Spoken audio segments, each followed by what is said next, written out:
Gaza में बसने वाले आम फलस्तीनी के साथ जुल्म और धोखे की तमाम हदों को पार कर दिया है अमेरिकी राष्ट्रपति डोनाल्ड ट्रंप और इस्राएली प्रधानमंत्री बेंजामिन नेतन्याहू ने।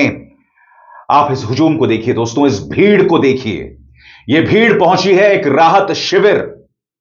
अब आप सोच रहे हैं कि मैं एक राहत शिविर की तस्वीरें आपको क्यों दिखा रहा हूं, क्योंकि यह राहत शिविर चला रहे हैं अमेरिकी और इस्राएली।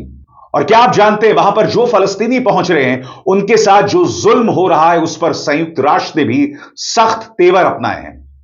अल जजीरा के मुताबिक इस्राएली सैनिकों की गोलीबारी में इन राहत शिविरों में 3 लोगों की मौत हो गई है और करीब 45 लोग घायल हैं। बताइए दोस्तों, यानी कि कोई मदद लेने पहुंच रहा है उसे भी मौत मिल रही है, और यह मौत मिल रही है आईडीएफ की गोलियों से, यानी इजरायली डिफेंस फोर्सेस की गोलियों से। दिलचस्प बात यह है कि संयुक्त राष्ट्र ने इस राहत शिविर की सख्त शब्दों में आलोचना की है। मैं आपको बताना चाहूंगा दोस्तों, इस राहत शिविर का नाम है GHF, यानी गजा ह्यूमैनिटेरियन फाउंडेशन। यह अमेरिकी और इस्राएली चला रहे हैं।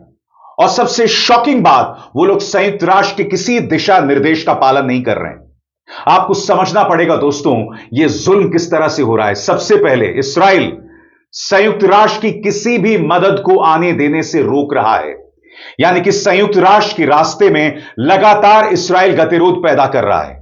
उसके बाद राहत के नाम पर गजा ह्यूमैनिटेरियन फंड जो है वो स्थापित किया जाता है, मगर जब लोग वहां पहुंचते हैं तो वहां इस तरह की अफरा तफरी होती है। वहां किसी भी दिशा निर्देश का पालन नहीं होता है।